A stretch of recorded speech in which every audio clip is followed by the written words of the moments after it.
نكفر عنكم কোটচাঁদপুরে গণসংযোগ পক্ষ উপলক্ষে সাধারণ সভা অনুষ্ঠিত।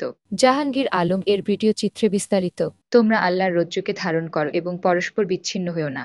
পবিত্র কুরআনের এ বাণীকে লক্ষ্য করে ঝিনাইদহের কোটচাঁদপুর পৌর জামায়াতে ইসলামীর উদ্যোগে গণসংযোগ পক্ষ উপলক্ষে আয়োজিত হয়েছে সাধারণ সভা।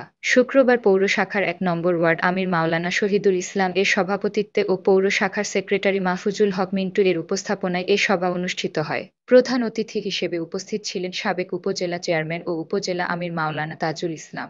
তিনি বলেন, দুর্নীতিমুক্ত সমাজ গঠন করার জন্য সৎ যোগ্য মানুষ দরকার। সে লক্ষ্যই জামায়াতে ইসলামী কাজ করে যাচ্ছে। তাই সকলকে আল্লাহর আইন এবং সৎ লোকের শাসন কায়েম করার আহ্বান জানান তিনি। এছাড়া বিশেষ অতিথি হিসেবে উপস্থিত ছিলেন উপজেলা যুব, মিডিয়া ও সংস্কৃতি বিভাগের সম্পাদক ও পৌর গণমানুষের নেতা অধ্যাপক শরীফ। এছাড়াও আরও উপস্থিত ছিলেন উপজেলা নায়েবে আমির মাওলানা মতিউর রহমান খান, সাবেক পৌর আমির মাওলানা নাজির আহমেদ, আব্দুল্লাহ আল মামুন, বাবুল আক্তার। হেদায়েত আল ইসলাম এরই ভিত্তিতে আমাদের জীবন পরিচালিত হবে, ঠিক কিনা বলেন?